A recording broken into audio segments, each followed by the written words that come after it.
នៅថ្ងៃនេះយើងនឹងបន្តមេរៀនរបស់យើងទៀតចូលទៅដល់ចំណុចទី3ម៉ាស់ធៀប 3.1 និយាយអំពីម៉ាស់អាតូមធៀបម៉ាស់អាតូមធៀបតាំងដោយ AR ដែលមានពាក្យពេញថា Atomic Mass Ratio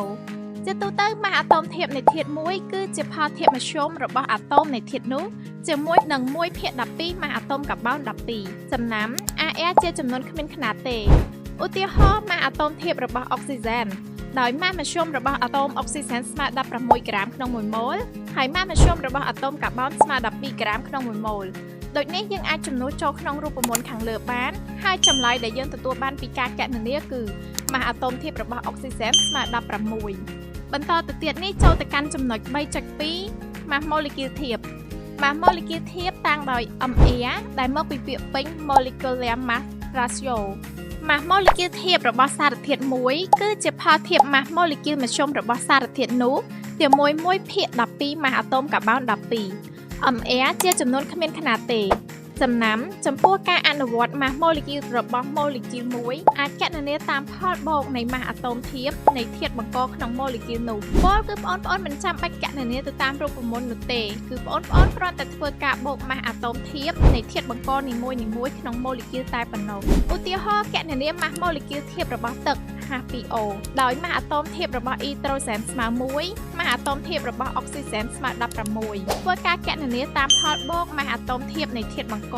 យើងទទួលបានចម្លើយម៉ាស់ម៉ូលេគុលធៀបរបស់ទឹកស្មើនឹង18បងប្អូនច្បាស់ទៅឆ្ងល់ហើយថាហេតុអ្វីអ៊ីដ្រូសែនត្រូវគុណនឹង2ព្រោះអ៊ីដ្រូសែនដែលជាធាតុបង្កក្នុងម៉ូលេគុលទឹក H2O មានសន្ទុះ2ដូច្នេះយើងត្រូវធ្វើការគុណម៉ាស់អាតូមអ៊ីដ្រូសែននឹង2 4.1 សមាសភាពសត្តភាគនៃធាតុបង្កក្នុងម៉ូលេគុលនិយាយឲ្យស្រួលយល់គឺភាគរយនៃធាតុបង្កក្នុងម៉ូលេគុលបើយើងមានរូបមន្តគីមី RYBX ហើយយើងចង់រកភាគរយនៃធាតុបង្ក R ក្នុងម៉ូលេគុលយើងអាចគណនាតាមផលធៀបចំនួនអាតូមធាតុបង្កក្នុងរូបមន្តគុណឲ្យម៉ាស់អាតូមធៀបរបស់ធាតុនោះចែកនឹងម៉ាស់ម៉ូលេគុលធៀបរបស់សមាសធាតុហើយគុណនឹង 100%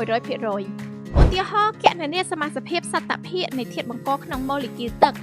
ដោយម៉ាស់អាតូមធៀបរបស់អ៊ីដ្រូសែនស្មើ1ម៉ាស់អាតូមធៀបរបស់អុកស៊ីហ្សែនស្មើ16ជំហានដំបូងដើម្បីយើងអាចគណនារកភាគរយនៃធាតុបង្កបានយើងត្រូវរកម៉ាស់ម៉ូលេគុលធៀបរបស់ទឹកសិនដោយយើងធ្វើការបូកម៉ាស់អាតូមធៀបនៃធាតុបង្កនីមួយៗហើយចម្លើយដែលយើងទទួលបានបន្ទាប់ពីការបូករួចម៉ាស់ម៉ូលេគុលធៀបរបស់ទឹកស្មើនឹង18រួចយើងយកលេខនេះទៅជំនួសក្នុងរូបមន្តដែលយើងបានរៀនពីខាងលើដូចនេះយើងអាចគណនារកភាគរយរបស់អ៊ីដ្រូសែនស្មើ 11.11% ហើយអុកស៊ីហ្សែនស្មើ 88.89% បន្តមេរៀនរបស់យើងទៀតចូលទៅដល់ចំណុច